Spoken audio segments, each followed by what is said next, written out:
Hello. Hello. വെറുതെ ഒന്ന് ഹോസ്റ്റലിൽ കയറി. അപ്പൊ കൂട്ടുകാരികൾ പറഞ്ഞു ഇപ്പൊ കമ്പനിയൊന്നുമില്ല, ഒറ്റയ്ക്കാണെന്ന്. എന്തു പറ്റി? ഡോക്ടർക്ക് എന്ത് പറ്റി? എന്നെ പെട്ടെന്നൊന്ന് കാണണമെന്ന് തോന്നാൻ. 2-3 ദിവസമായി മനസ്സിനാകെ ഒരു വിഷമം. ഒന്ന് കാണണമെന്ന് തോന്നി. എന്തിന്? അന്ന് ഞാൻ മായയെ വല്ലാതെ നോവിച്ചു അല്ലേ? എങ്ങനെ? അച്ഛനും അമ്മയും ആരെന്നറിയാത്തോളം എന്നൊക്കെ പറഞ്ഞ്.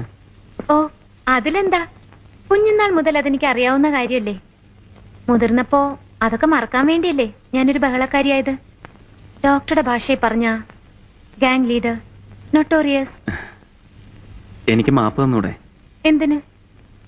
ആരും എന്നോട് അക്കാലത്ത് പറഞ്ഞു മായയുടെ അച്ഛനും അമ്മയൊക്കെ കാനഡയിലാണ്, വന്നിട്ടേ ഇല്ല, പണം മാത്രമേ അയക്കുള്ളൂ എന്നൊക്കെ. അതുകൊണ്ടാണ് ഞാൻ അന്നങ്ങനെ ഹേർട്ട് ചെയ്തത്. ശരിക്കും മായയുടെ സ്ഥിതി ഇതാണെന്ന് അറിഞ്ഞിരുന്നെങ്കിൽ ഞാൻ അങ്ങനൊന്നും പറയില്ലായിരുന്നു. I am sorry. അതിനിപ്പെന്താ? അതെനിക്ക് നന്നായില്ലേ?